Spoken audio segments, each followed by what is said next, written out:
March 19, 1944, Rechlin Experimental Airfield, Germany.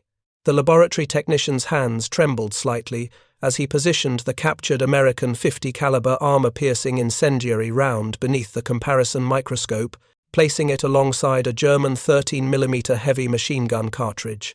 The American round was noticeably longer, heavier, deliberately engineered with visible intent in every dimension. Colonel Hans Schenck, Chief of Luftwaffe Armament Research, studied both projectiles through magnification and felt something shift fundamentally in his understanding of the air war. But the discovery at Rechlin had not begun in a laboratory.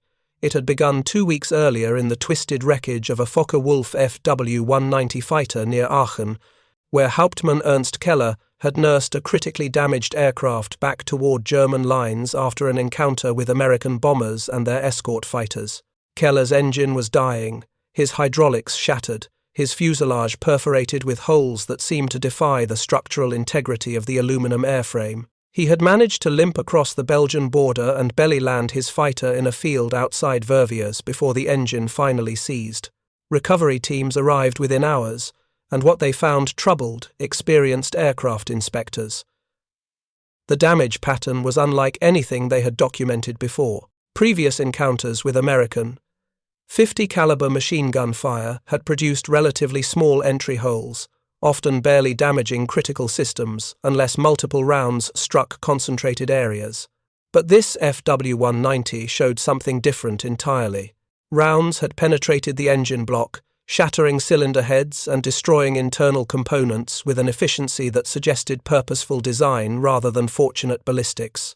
The armor plate that protected Keller's position in the cockpit had been defeated entirely by single rounds that had punched through. The hardened steel, as if it were thin aluminum sheet. The reinforced fuel tank behind the pilot's seat, designed specifically to resist small arms fire and shrapnel, had been perforated multiple times. Armor plate fragments were embedded in the fuselage structure like shrapnel, indicating the rounds had not simply penetrated, but shattered the protective material itself upon impact. When Keller was interrogated at Rechlin by intelligence officers and armament specialists, his account matched the physical evidence. American fighters had attacked from above, diving at impossible speeds. Their machine gun fire had been devastating in effect, hitting with force that seemed disproportionate to standard 50 caliber ammunition. Keller had felt impacts like sledgehammer blows tearing through his aircraft. The cockpit armor that he had trusted would protect him from fighter attacks had failed, allowing rounds to pass through and strike his shoulder, wounding him severely enough that he had nearly lost consciousness during the recovery flight. If you're enjoying this deep dive into the story, hit the subscribe button and let us know in the comments from where in the world you are watching from today. The interrogation report was forwarded immediately to Colonel Schenck at the Rechlin facility. Within days, recovery teams were tasked with locating unexpended American ammunition from damaged bombers and fighters that had crashed on German-controlled territory. The ammunition inventory that arrived at Rechlin's ballistics laboratory was illuminating. American 50 caliber rounds came in multiple configurations, each carefully engineered for specific purposes. Standard ball ammunition for general purpose use. Tracer rounds containing illuminating compounds to help gunners track their fire. Incendiary rounds with pyrophoric materials designed to ignite fuel and combustible materials. And armor-piercing rounds that represented something fundamentally different from German defensive ammunition. The armor-piercing incendiary round, designated as the Mate API by American ordnance engineers, was a masterwork of materials science and ballistic design.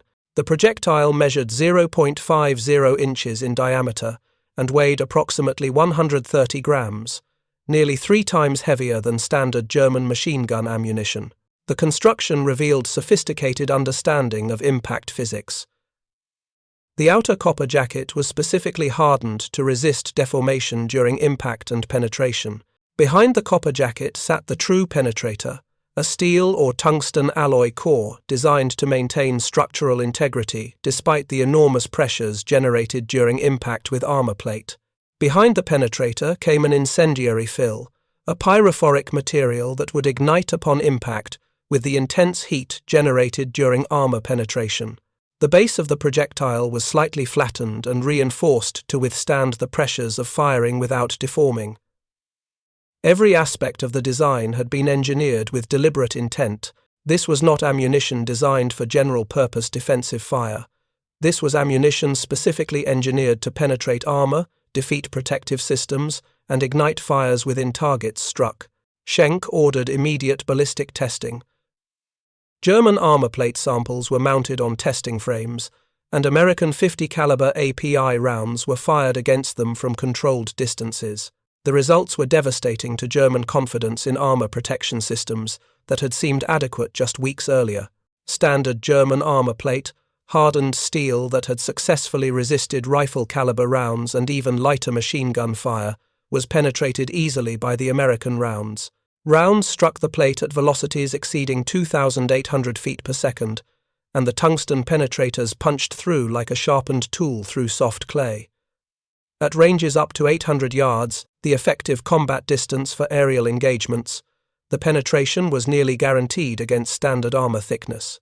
At closer ranges, the rounds didn't simply penetrate, they shattered the protective plate itself, creating secondary fragments that propagated shock waves through the armor structure. The incendiary fill then ignited within the cavity created by penetration, setting fires that burned fuel tanks and damaged internal systems beyond the scope of simple bullet hole damage. Testing against thicker armor plate, the type that might protect a pilot or critical engine components, showed only marginally better results.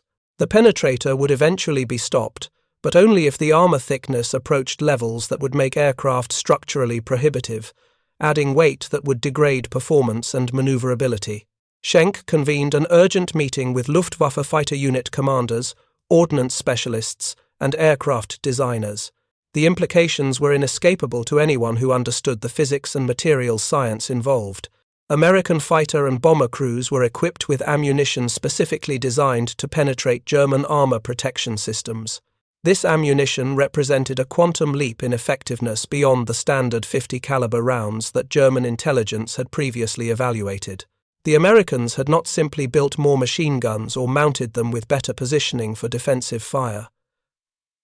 American ordnance engineers had engineered rounds that defeated German protective philosophy entirely. Major Wilhelm Petermann, commander of Jagdgeschwader 26, and one of Germany's most experienced fighter pilots with 118 confirmed victories, sat silently through Schenck's technical briefing, then spoke with the bluntness that combat experience had taught him. "Colonel, if what you are saying is accurate, then our armor becomes nearly useless against American fighters.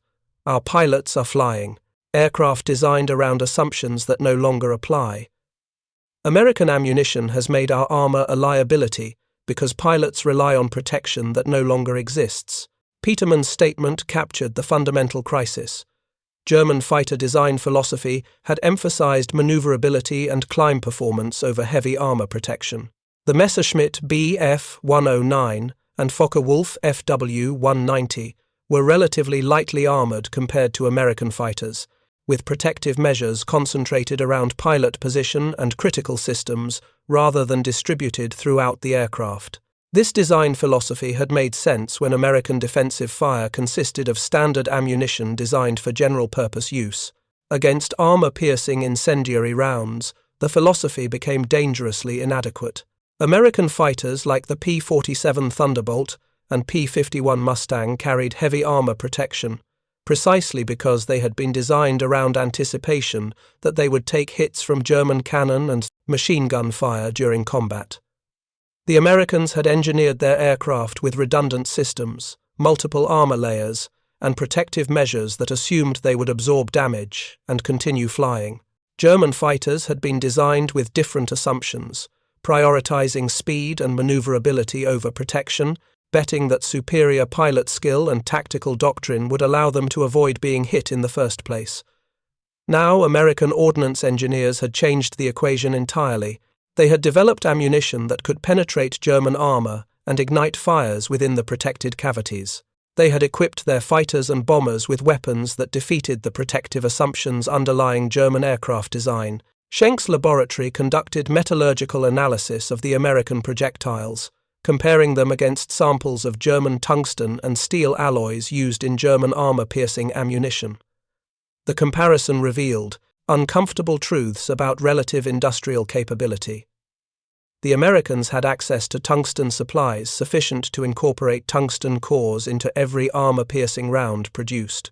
German tungsten supplies were rationed carefully, allocated primarily to armor-piercing ammunition for ground forces and anti-aircraft ammunition. Aerial armor-piercing ammunition typically used hardened steel cores rather than tungsten, a less effective but more economical choice given supply constraints.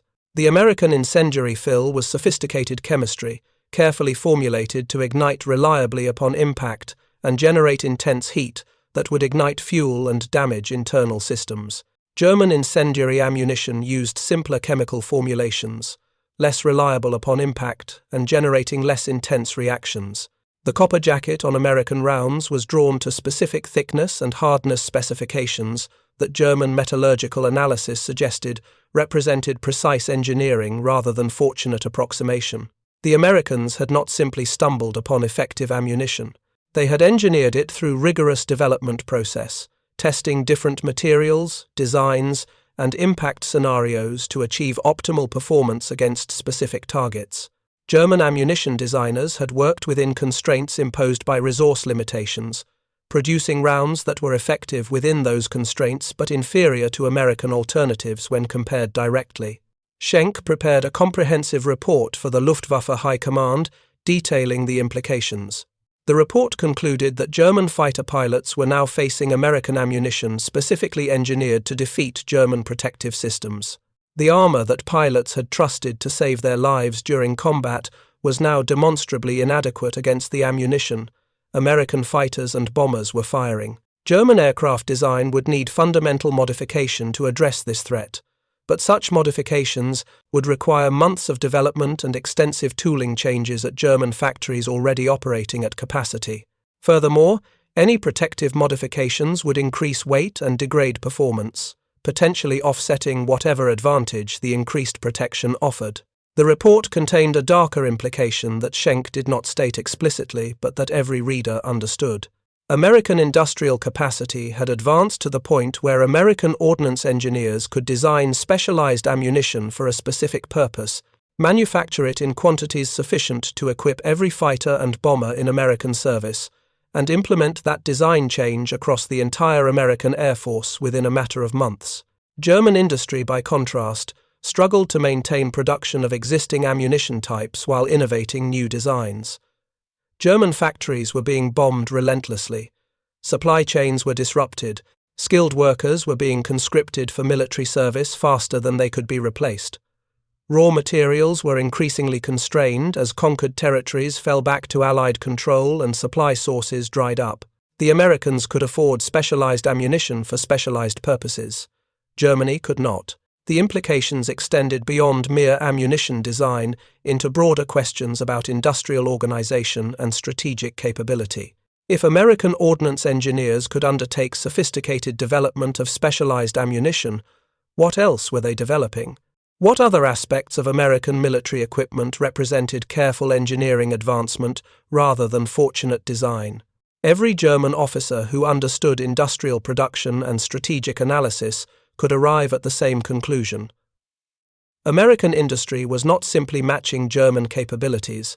American industry was advancing beyond German capabilities in numerous areas simultaneously.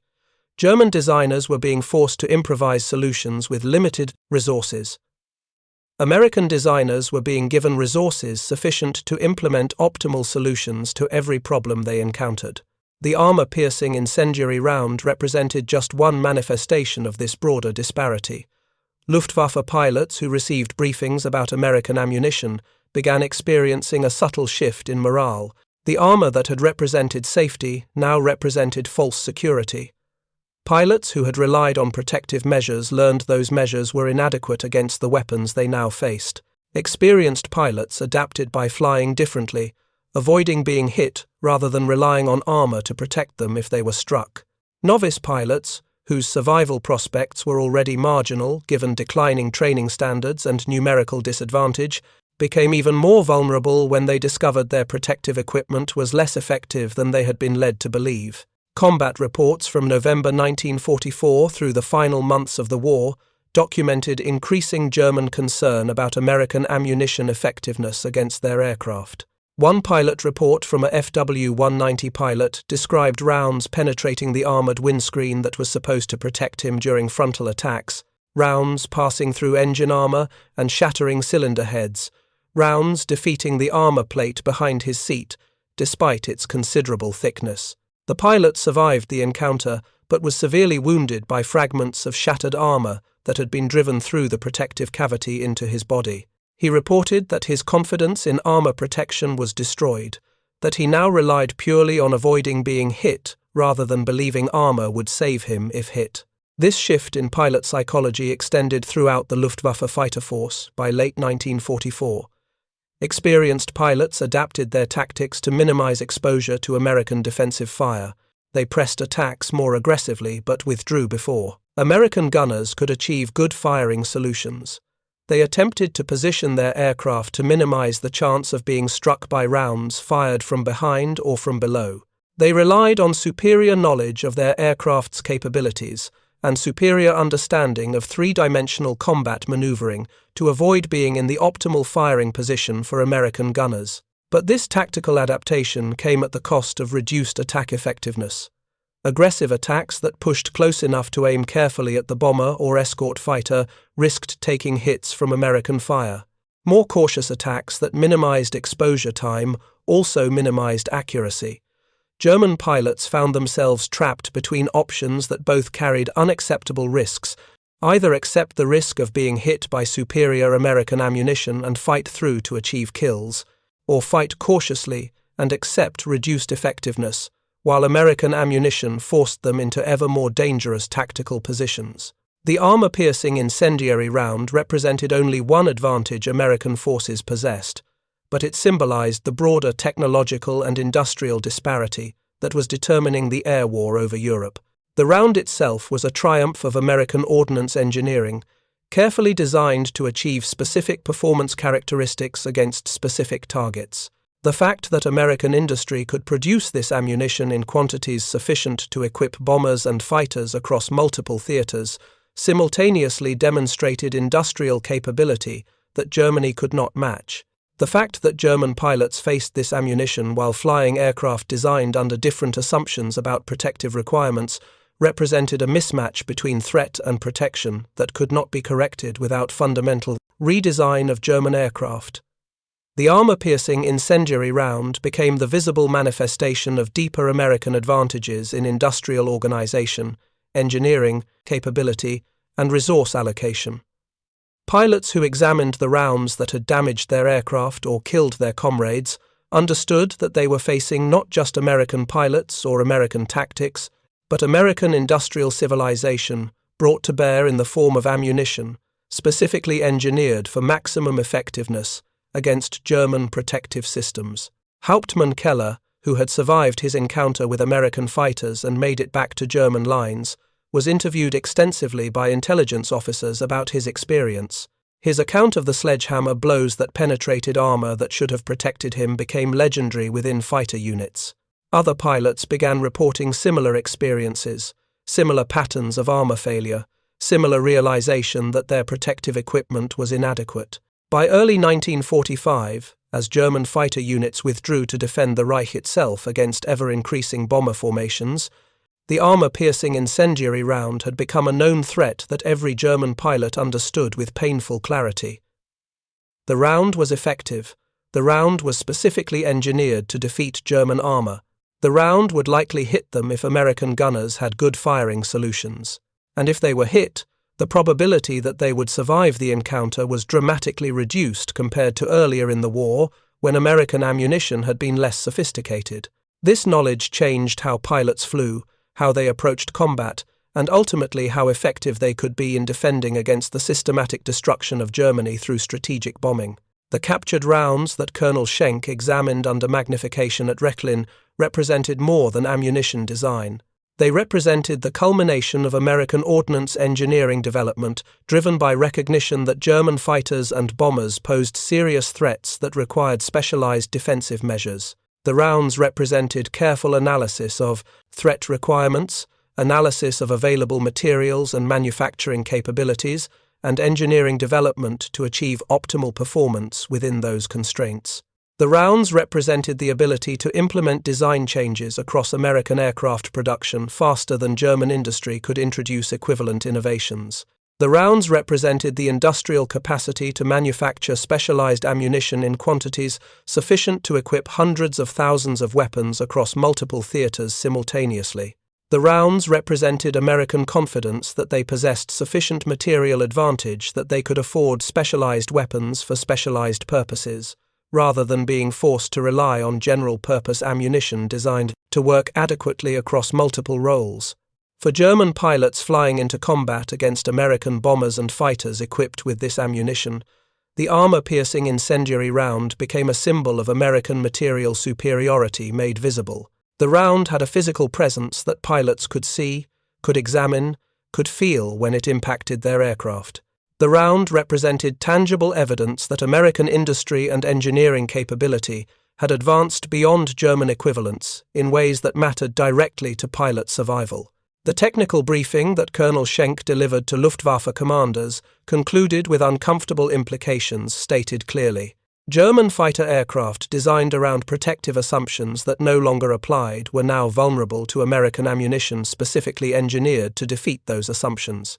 German pilots could not rely on armor protection that was inadequate against armor-piercing incendiary rounds. German aircraft could not be redesigned quickly enough to incorporate protective measures adequate against this threat while maintaining the performance characteristics necessary to compete with American fighters. German ammunition design could not advance quickly enough to develop equivalent rounds for German weapons because German industry lacked the resource allocation and strategic focus that American industry possessed. The armor-piercing incendiary round represented not an isolated technical advantage, but a manifestation of broader American strategic advantages that would prove decisive in the air war over Europe. The testing program at Rechlin expanded rapidly through spring 1944 as more examples of American armor-piercing incendiary ammunition were recovered and examined. What had begun as technical curiosity became urgent research when combat reports from fighter units across the Reich documented consistent patterns of armor failure. German pilots were not imagining the threat. The threat was real, measurable, and fundamentally changing the nature of aerial combat over European skies. Dr. Friedrich Hahn, Rechlin's chief materials scientist, conducted comparative analysis that would occupy his laboratory for weeks. The American projectiles represented metallurgical sophistication that German industry understood theoretically but had never prioritized implementing at production scale. The tungsten core of the American API round was forged to specific hardness and density specifications. Microscopic examination revealed grain structure, carefully controlled through heat treatment processes.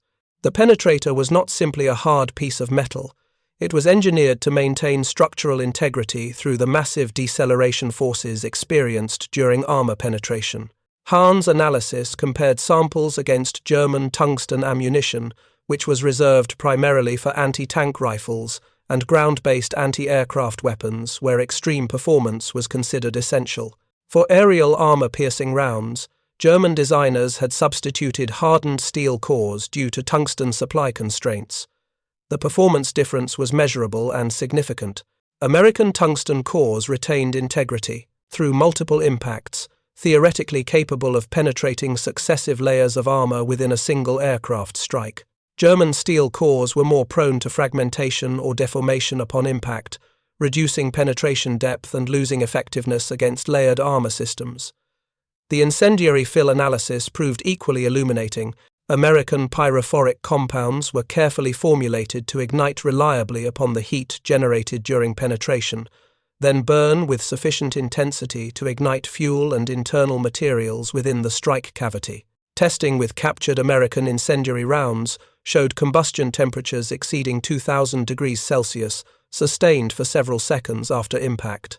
German incendiary rounds, by comparison, generated lower temperatures and burned less reliably, particularly when impacting materials that did not provide ideal ignition conditions. The copper jacket surrounding the projectile was drawn to precise thickness specifications, hardened through cold working to specific levels that testing revealed were optimal for resisting deformation during impact, while maintaining structural integrity sufficient to contain the incendiary fill until detonation. German ammunition designers had worked within resource constraints that prevented such precision manufacturing. German copper jackets were adequate for their intended purposes but represented compromises rather than optimized designs. Hahn prepared a technical memorandum for Colonel Schenck detailing his findings. The conclusion was unambiguous. American armor-piercing incendiary ammunition represented advancement in materials science, precision manufacturing, and design methodology that positioned American ordnance engineering ahead of German capabilities in this critical area. The Americans had not simply developed a new round, they had systematically engineered every aspect of the projectile to achieve optimal performance against specific targets under specific targets and conditions. The implications extended beyond ammunition design into broader questions about industrial organization and strategic priorities. American ordnance production had been allocated sufficient resources to implement optimal designs across the entire ammunition production pipeline. American factories possessed manufacturing capabilities precise enough to maintain dimensional tolerances that German factories struggled to achieve. American metallurgical supply chains provided sufficient tungsten allocation that every armor-piercing round could incorporate tungsten penetrators rather than relying on hardened steel substitutes. These were not temporary advantages that German industry might overcome through innovation or effort. These were advantages rooted in fundamental differences in industrial scale, resource allocation, and manufacturing capability. Germany could not quickly match American performance in armor-piercing ammunition production because Germany lacked the prerequisite industrial infrastructure that American capability rested upon. The armor-piercing incendiary round became a focal point for broader German recognition that American material advantages had extended into areas that German military planners had not anticipated. Throughout the spring and summer of 1944, combat reports accumulated at Rechlin documenting the lethality of American ammunition against German aircraft. Fighter pilots reported armor penetration at ranges where protective measures should have been effective. Bomber crews reported catastrophic damage from concentrated fire that seemed disproportionate to the caliber of weapons being employed. Recovery teams examining damaged aircraft found patterns consistent with armor-piercing incendiary round impacts rather than standard machine gun fire. One particularly detailed report came from Major Wilhelm Petermann's Jagdgeschwader 26 unit after an engagement near Antwerp in June 1944. Petermann himself had engaged American P-47 fighters providing bomber escort, and his aircraft had been struck multiple times during his attack run. His combat report, forwarded to Rechlin for analysis, described impacts that had defeated armor plating in his cockpit area, allowing rounds to strike him in the arm and shoulder. The armor he had relied upon had provided insufficient protection against the ammunition the American fighters were carrying. Petermann had managed to limp his damaged FW-190 back toward German lines, but his written account emphasized the shock of armor failure. He had expected impacts to be stopped by the protective systems he understood to be in place. Instead, rounds had penetrated those systems as if the armor was thin aluminum sheet rather than hardened steel plate. Petermann concluded his report with a statement that captured the psychological impact spreading through fighter units. The Americans are shooting at us with ammunition specifically designed to kill us. Our armor is no longer reliable protection. We must assume we will be hit if we engage and prepare accordingly. Petermann's statement was distributed through Luftwaffe Fighter Command as an informal intelligence briefing. Pilots who read it understood the implications. The protective measures they had trained to rely upon were now demonstrably inadequate. The psychological confidence that armor provided was undermined by repeated evidence that armor was failing when tested against American ammunition. Experienced pilots adapted their tactics to minimize exposure time and avoid providing American gunners optimal firing solutions. Novice pilots, whose survival rates were already marginal, became even more vulnerable when they understood that armor protection they had assumed would save them was actually inadequate. Dr. Hahn conducted direct ballistic testing of American armor-piercing incendiary rounds against samples of German aircraft armor and German aircraft structure. The testing program was comprehensive and deliberately systematic. Shots were fired at various angles of incidence to understand how impact angle affected penetration performance. Shots were fired at different ranges to determine how velocity affected penetration depth. Shots were fired against layered armor systems to understand how multiple protective layers performed against concentrated fire. The results were consistently devastating to German confidence in protective systems that had seemed adequate before this testing. At typical aerial combat ranges of 400 to 800 yards, American armor-piercing incendiary rounds penetrated standard German aircraft armor plate reliably. At closer ranges of 200 to 300 yards, penetration was nearly guaranteed, and the incendiary fill ignited reliably within the protective cavity, causing secondary damage through burning and heat generation. Thicker armor plate delayed penetration but could not prevent it when multiple rounds struck the same area. The structural failures that resulted from repeated impacts in the same location suggested that German aircraft armor plate was reaching saturation limits. Increasing thickness beyond current specifications would add weight that would degrade aircraft performance. Improving armor quality through better metallurgical processes was constrained by resource limitations and manufacturing capability. German aircraft designers faced an impossible choice. Either accept that armor protection was now inadequate against American ammunition or undertake comprehensive aircraft redesign, incorporating protective measures heavy enough to be effective against armor-piercing incendiary rounds, a redesign that would require years to complete and resources that German industry could not spare. Colonel Schenck convened a conference in July 1944, bringing together Luftwaffe commanders, aircraft designers, and ordnance specialists to address the implications of American armor-piercing ammunition. The conference discussions were frank and disturbing to participants who understood the strategic implications. Willy Messerschmitt, designer of the Bf-109 fighter that had served as the backbone of German fighter forces since the war's beginning, stated clearly that the current aircraft design philosophy was now obsolete. The Bf-109 had been engineered with minimum protection to maximize performance. Protective measures concentrated around the pilot and critical systems had seemed adequate when American defensive fire consisted of standard ammunition. Against armor-piercing incendiary rounds specifically engineered to penetrate German armor, the protective philosophy was now demonstrably inadequate. Comprehensive redesign would be necessary to incorporate protective measures sufficient to defend against this new threat, but such redesign would consume resources and development time that Germany could not afford to spend while the air war was being lost systematically. Kurt Tank, designer of the Focke-Wulf FW-190 and representative of Focke-Wulf aircraft manufacturing, offered similar assessment. The FW-190 had been optimized for performance and maneuverability at the expense of protection. Against standard ammunition, this design philosophy had produced a fighter competitive with American designs. Against armor-piercing incendiary ammunition, the unprotected areas of the airframe that American designers had anticipated would be vulnerable were being penetrated repeatedly in combat. Task acknowledged that German designers had not anticipated American development of specialized ammunition specifically engineered to defeat German protective systems.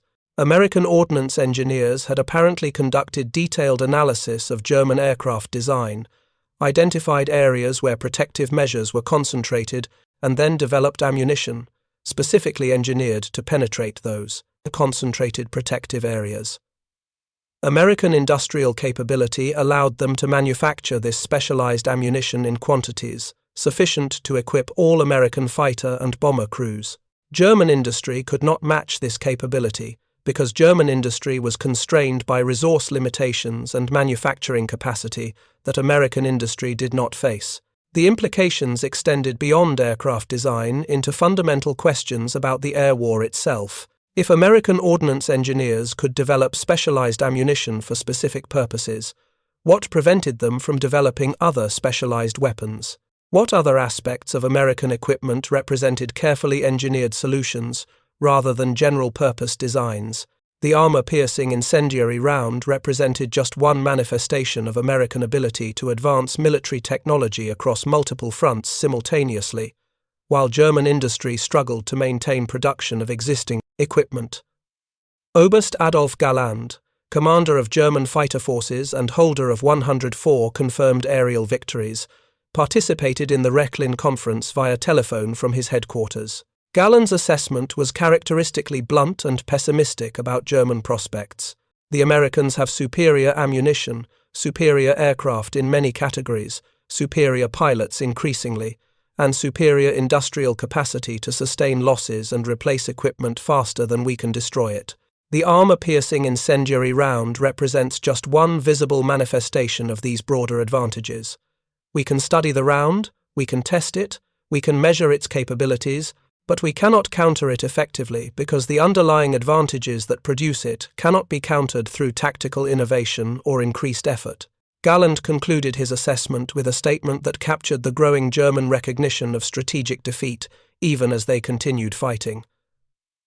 The Americans are not simply building more equipment and more ammunition. They are systematically engineering solutions to every problem they encounter. Our industry is struggling to maintain existing production levels while they are advancing designs across multiple categories simultaneously. At some point, quantitative advantages become qualitative advantages. That point has arrived. We are now facing not just more American equipment but better American equipment, and the gap is widening, not narrowing. Galland's assessment was forwarded to Luftwaffe High Command and eventually reached Hitler's headquarters. The response was characteristically inadequate to the scale of the problem. Orders were issued for increased aircraft production and ammunition production, but the orders did not address the fundamental issue that German industry lacked the resources and capability to match American production in both quantity and quality simultaneously. Orders were issued for development of new aircraft, incorporating better armor protection and more powerful weapons. But development timelines were measured in years while the air war was being lost in months. Throughout summer 1944, German pilots continued encountering American armor-piercing incendiary ammunition in combat. Experienced pilots developed tactical adaptations designed to minimize exposure to American fire. They attacked bombers and escort fighters from angles that presented minimal target area to American gunners. They withdrew from attacks quickly rather than pressing home to optimal firing range. They flew at low altitude, where possible, to minimize the altitude advantage that American fighters could exploit. They relied on superior maneuverability and intimate knowledge of their aircraft's capabilities to avoid being in optimal firing positions for American gunners. But these tactical adaptations came at the cost of reduced attack effectiveness. German pilots who fought cautiously achieved fewer kills per engagement. German pilots who fought aggressively to achieve kills often became casualties when American ammunition penetrated their protective measures, and the combat continued long enough for American gunners to achieve hits. The statistical outcome was increasingly unfavorable to German pilots regardless of their individual skill or tactical excellence. Experienced pilots survived longer through tactical caution and experience. Novice pilots, arriving at operational units with minimal training and no combat experience, were killed at accelerating rates. The psychological impact of armor failure extended throughout German fighter units as reports circulated of pilots killed by rounds penetrating armor that should have protected them. One particularly stark case involved Lieutenant Heinz Nock, a pilot serving with Jagdgeschwader 501, who survived an encounter with American bombers but was severely wounded by rounds that had penetrated his armor. Noak's combat diary, later discovered and analyzed, documented his shock at armor failure and his recognition that pilot survival was now dependent on avoiding being hit rather than relying on armor protection. The armor that had been emphasized in pilot training as critical survival equipment was now recognized to be inadequate. Pilots arriving at operational units learned from veterans that armor protection was less reliable than they had been taught. This knowledge undermined confidence in protective systems that pilots had trained to rely upon and created psychological pressure that degraded pilot performance and increased casualty rates among inexperienced pilots who did not yet understand how to avoid being hit through tactical positioning and awareness. If you find this story engaging, please take a moment to subscribe and enable notifications. It helps us continue producing in-depth content like this. Dr. Hahn's final ballistic testing report, completed in August 1944, concluded with technical findings that carried profound strategic implications. American armor-piercing incendiary ammunition demonstrated performance characteristics that positioned it as the most effective anti-aircraft small arms weapon of the war. The combination of tungsten penetrator, incendiary fill, and precision manufacturing created a projectile that could defeat German protective systems reliably and cause catastrophic damage through both penetration effects and secondary fires. German aircraft armor was not inherently inferior to American armor. The issue was not that German metallurgy was inferior to American metallurgy. The issue was that German aircraft had been designed around protective assumptions that American ammunition had been specifically engineered to defeat. American designers had analyzed German aircraft, identified protective weak points, and designed ammunition to exploit those weak points. German designers had not anticipated this development of specialized anti-aircraft ammunition and had not designed aircraft to defend against threats they did not anticipate. Hahn's report noted that American ammunition development appeared to follow systematic analysis of actual combat damage to American bombers and fighters. American ordnance engineers apparently examined damaged American aircraft, identified where damage had been most lethal, and then designed ammunition to penetrate those areas of German aircraft analogously positioned. American industry then implemented this ammunition design across all fighter and bomber production, equipping American crews with specialized ammunition designed to defeat German protective systems. German ammunition designers had conducted no equivalent systematic analysis of German aircraft vulnerabilities and American bomber vulnerabilities. German ammunition development had proceeded within resource constraints that prevented specialized ammunition design for specific purposes. German ordnance production remained focused on general-purpose ammunition that worked adequately across multiple roles, but optimally in none.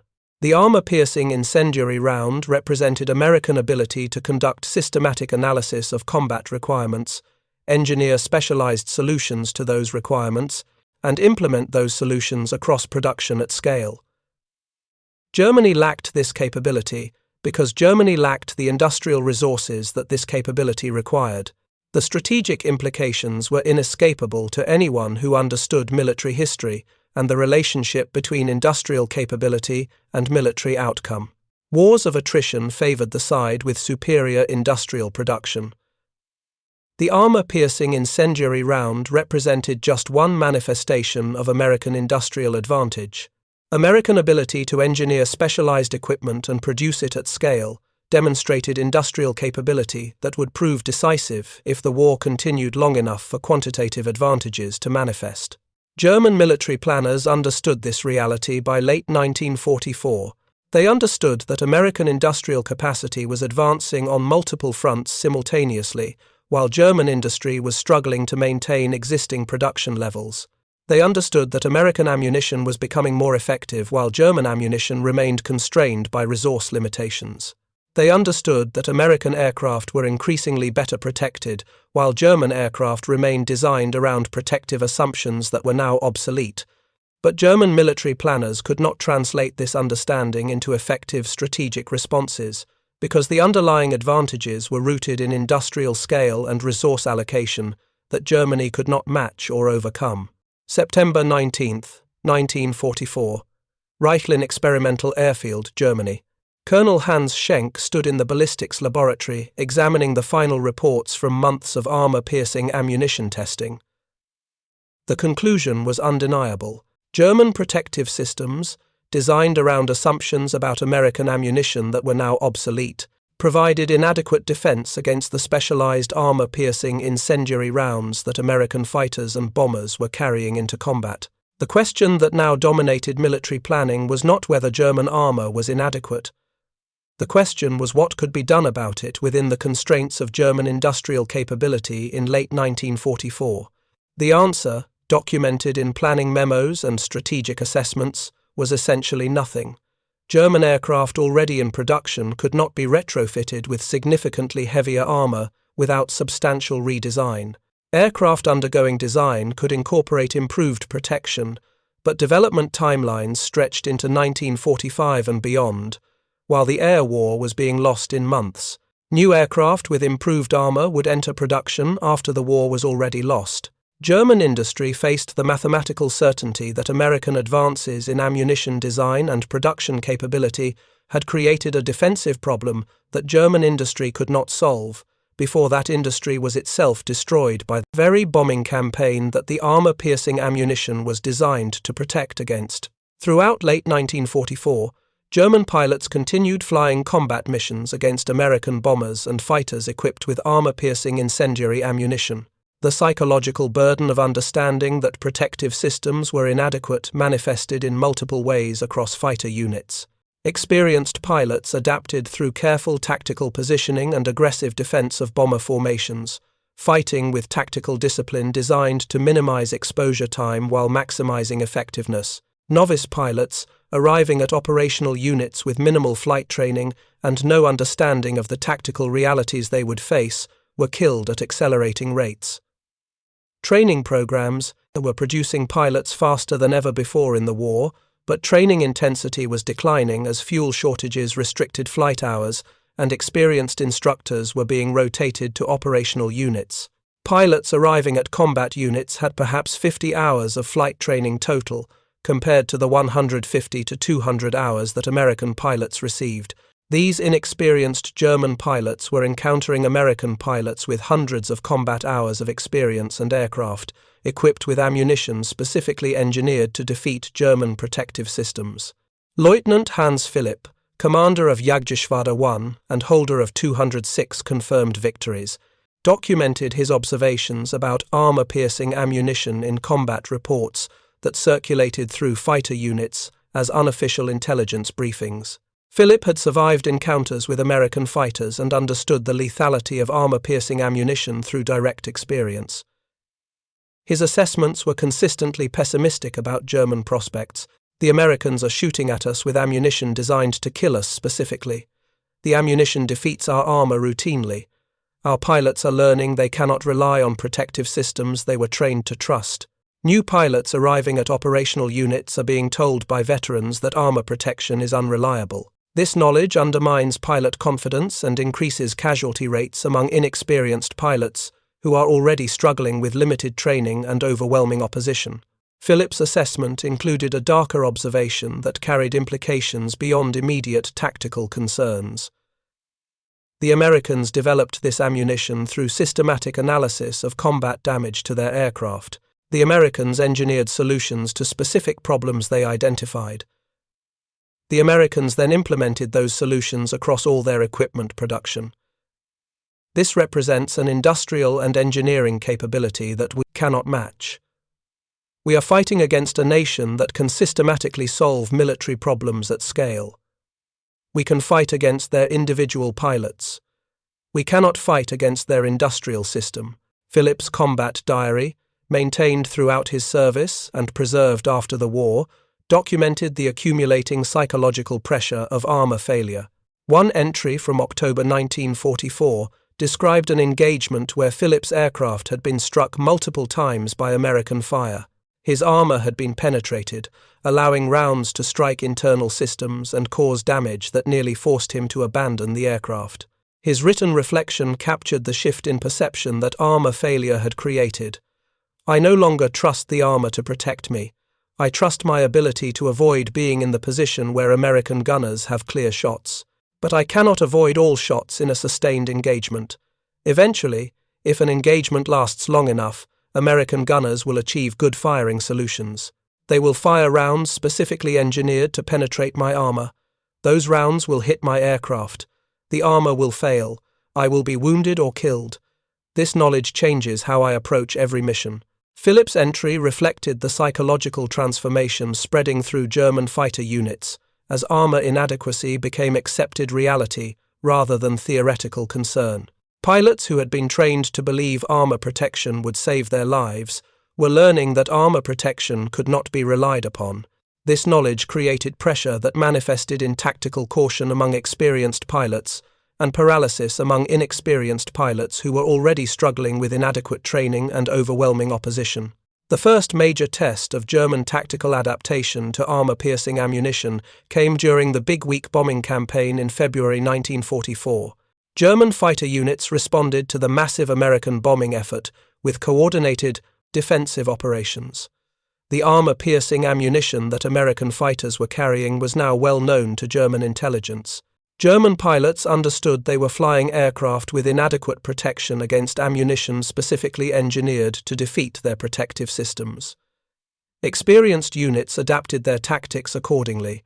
The 56th Fighter Group of the United States 8th Air Force, flying P-47 Thunderbolts equipped with the armor-piercing ammunition that Rechlin had been testing, achieved unprecedented kill ratios during Big Week. The German fighter response was aggressive and coordinated, but increasingly ineffective against American tactics and superior American equipment. The P-47's superior high-altitude performance, combined with American pilots trained to exploit that advantage through diving attack tactics, overwhelmed German defenses that were optimized for different tactical scenarios. German pilots who pressed attacks aggressively in attempts to achieve kills often became casualties when their armor failed against concentrated fire from American machine guns. German pilots who fought cautiously to minimize exposure to American fire reduced their attack effectiveness and allowed American bombers to reach their targets with reduced losses.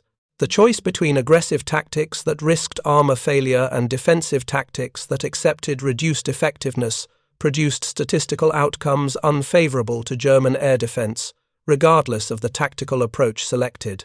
The cumulative effect of months of armor-piercing ammunition exposure manifested in German pilot behavior that reflected psychological adaptation to protective system inadequacy. Pilots began reporting anxiety about missions over target areas where American fighters would certainly be present. Pilots spoke of reduced confidence in survival despite maintaining external discipline and continuing to fly missions. Pilots documented in personal diaries the psychological burden of knowing that protective systems they had trained to rely upon were inadequate.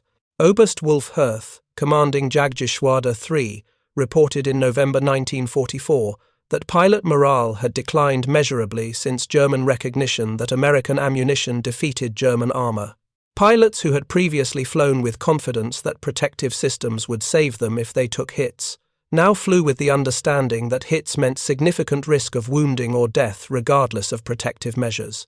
This psychological shift, while difficult to quantify in military statistics, manifested in measurable effects on combat performance. Pilots with reduced confidence in survival and reduced confidence in protective systems flew less aggressively and made more conservative tactical decisions. Experienced pilots with extensive combat training adapted through tactical caution and superior situational awareness. Inexperienced pilots with minimal training and no basis for tactical confidence became increasingly vulnerable. The broader strategic implications of armor-piercing ammunition inadequacy extended beyond immediate combat performance into questions about aircraft design, philosophy, and industrial capability. German aircraft designers recognized that protective systems would need to be redesigned to defend against armor-piercing incendiary ammunition. Such redesign would require substantial weight addition and would compromise performance in areas where German aircraft had maintained competitive advantage. German industry recognized that ammunition design advancement would require resource allocation and manufacturing capability improvements that German industry could not afford while sustaining existing production. German military leadership recognized that American industrial capacity could advance on multiple fronts simultaneously, while German industry struggled to maintain existing production levels. The armor-piercing incendiary round represented just one manifestation of American advantages that would prove cumulatively decisive if the war continued. Colonel Schenck prepared his final assessment in December 1944, summarizing months of technical and strategic analysis. The American armor-piercing incendiary round represented systematic engineering advancement driven by recognition that German aircraft incorporated protective measures specifically designed to defend against threats that American ammunition had been engineered to penetrate. American industrial capability allowed implementation of this ammunition across all American fighter and bomber production simultaneously. German industry could not match this capability because German industry operated under resource constraints and faced destruction through the very bombing campaign that the armor-piercing ammunition was designed to protect against. American industrial advantage was fundamentally asymmetrical and could not be overcome through German tactical innovation or increased effort. The mathematics of material production determined outcomes with certainty that tactical excellence could not alter. Schenck's conclusion echoed assessments that were accumulating throughout German military planning by late 1944. The air war had been lost through American industrial advantage. Individual battles might be won through superior German tactics or pilot skill. The campaign would be lost through American ability to sustain losses and replace equipment faster than German industry could destroy it. The armor-piercing incendiary round symbolized this fundamental disparity. Major Wilhelm Petermann, who had been wounded by armor-penetrating rounds and survived to witness the final months of the Luftwaffe, provided post-war analysis of the psychological impact of ammunition inadequacy. Petermann had served as a fighter pilot through the entire war and held 118 confirmed victories. His perspective bridged the gap between tactical experience and strategic understanding. When we learned that American ammunition defeated our armor routinely, something shifted in our understanding of survival probability. We had assumed that protective systems would save us if we were hit. We learned they could not be relied upon. This knowledge changed how we approached missions. It changed how younger pilots approached missions. It degraded confidence in protective systems and in survival probability. This degradation of confidence manifested in reduced aggressive tactics and increased casualty rates among pilots trying to compensate for their reduced confidence. The armor-piercing incendiary round became a symbol of American material advantage that German pilots understood with painful clarity. The round was real, measurable, and effective. The round represented deliberate engineering and systematic design process. The round symbolized American industrial capability applied to solving specific military problems at scale. German pilots who examined the rounds or witnessed their effects understood that they were facing not just American pilots, but American industrial civilization brought to bear in weaponized form. By the final months of 1944, German fighter units defending the Reich against American bombing campaigns operated under the understanding that their protective systems were inadequate, that American ammunition was specifically engineered to defeat those systems, and that survival depended on tactical positioning and avoiding being hit rather than relying on armor protection if hit. This knowledge, accumulated through months of combat and technical analysis, created psychological pressure that manifested in tactical behavior shifts and casualty rate increases. The armor-piercing incendiary round never became a decisive weapon in terms of total ammunition fired or total kills achieved. The round represented only a fraction of total American ammunition production. But the round represented something strategically significant. The round represented American engineering capability applied to defeating specific German protective systems. The round represented American industrial production capacity, achieving scale and sophistication that German industry could not match. The round represented the culmination of American strategic advantages translated into weaponized form. When the war ended in May 1945, German aircraft still carried armor designed around protective assumptions that American ammunition had been specifically engineered to defeat. German pilots had been killed throughout the final year of the war by ammunition that their protective systems could not reliably defend against. German industry had collapsed under the bombing campaign that the armor-piercing ammunition was designed to protect against. The strategic victory that the armor-piercing incendiary round symbolized was complete and total. Hans Vera Leers, the legendary Luftwaffe test pilot who had flown captured American bombers and evaluated numerous Allied aircraft, survived the war and provided post-war analysis of German technical decisions and American advantages. Leers had examined armor-piercing ammunition at Rechlin and understood the technical significance of American ordnance engineering. The Americans did not defeat us through better individual aircraft design or better pilot training. The Americans defeated us through systematic engineering advancement applied across multiple categories simultaneously. The armor-piercing ammunition represents this approach perfectly.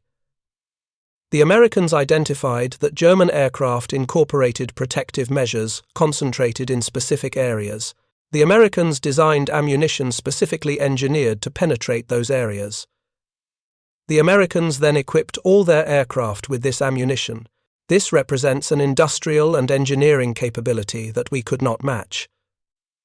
Lear's assessment reflected the conclusion that German military planners had reached by war's end.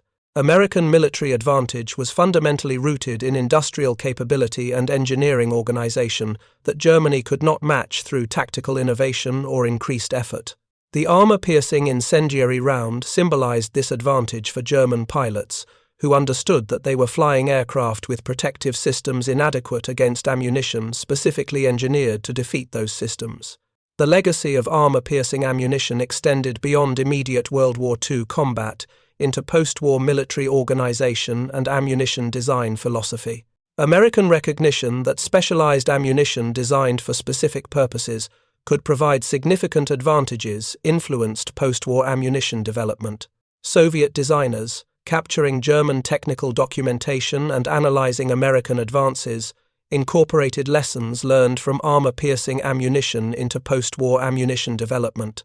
Jet aircraft designers in the post-war period incorporated armor protection more extensively than propeller-driven aircraft designers had, recognizing lessons learned during World War II about the inadequacy of minimal armor protection against specialized anti-aircraft weapons. The armor-piercing incendiary round represented not just a World War II weapon, but an inflection point in military technology, where systematic engineering advancement and scale production began producing specialized weapons for specialized purposes rather than general-purpose equipment designed to work adequately across multiple roles. German pilots who survived the war and provided post-war testimony consistently identified the recognition that American ammunition defeated German protective systems as a pivotal psychological moment in their understanding of strategic defeat. The armor was supposed to protect them. The armor failed. This failure, repeated across dozens of engagements and documented in hundreds of combat reports, created psychological transformation that manifested in reduced pilot confidence and tactical caution that reduced combat effectiveness. Lieutenant Heinz Nock, whose diary documented armor failure and psychological transformation, survived the war and reflected on the significance of armor-piercing ammunition in post-war interviews. We understood that American industry was superior. We understood that American production was higher. But when we examined the ammunition that was penetrating our armor and killing our comrades, we understood something deeper. We understood that American engineers were solving problems systematically. American engineers were designing solutions specifically engineered for specific purposes. American industry was implementing those solutions at scale.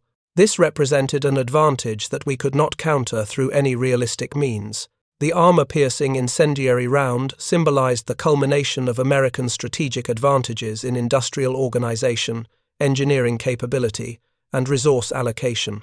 The round represented what happened when a military-industrial system operated at full mobilization with resources sufficient to solve problems optimally rather than through compromise and improvisation. German pilots who encountered this ammunition understood they were facing not just superior equipment, but superior industrial civilization brought to bear in weaponized form. The story of armor-piercing ammunition examination at Rechlin and the recognition that German protective systems were inadequate represents a microcosm of larger German strategic defeat. The problem was identified through technical analysis. The implications were understood immediately by military planners. But the problem could not be solved because the underlying advantages that produced it extended beyond any realistic German capacity to counter. German pilots continued flying missions with the knowledge that their protective systems were inadequate. German industry continued production knowing that design modifications were necessary but could not be implemented in timeframes that mattered before strategic defeat became inevitable. By war's end, the armor-piercing incendiary round had become a symbol of American military-industrial advantage that determined outcomes with mathematical certainty. No amount of tactical excellence, pilot skill, or individual courage could overcome the fundamental disparity that the round represented. German pilots, who had been trained to believe that protective measures would save them if they were struck, learned through bitter experience that protective measures designed around obsolete assumptions could not be relied upon. The psychological impact of this revelation extended throughout German fighter units and contributed to the accelerating collapse of German air defense through 1944 and into 1945. When protective systems failed, when armor designed for protection proved inadequate against ammunition specifically engineered to defeat it, pilots understood at a visceral level that the war was being lost through American industrial advantage that German tactical excellence could not overcome. The captured American armor-piercing incendiary rounds that Colonel Schenck examined under magnification at Rechlin represented more than ammunition. The rounds represented the culmination of American engineering capability applied to defeating specific German defensive systems. The rounds represented American industrial capacity producing specialized weapons at scale for specific purposes. The rounds represented American strategic advantages translated into weaponized form that German pilots understood with devastating clarity when those rounds penetrated armor that was supposed to protect them and killed comrades who believed they would be protected. This was the real secret of American military dominance. Not individual weapons superiority, although American weapons were often superior. Not individual pilot superiority, although American pilots increasingly possessed superior training and experience. The real secret was industrial civilization at full mobilization, capable of solving military problems systematically, implementing solutions at scale, and sustaining the losses that determined outcomes in warfare, measured in industrial production rather than individual tactical excellence. Thank you for watching. For more detailed historical breakdowns, check out the other videos on your screen now, and don't forget to subscribe.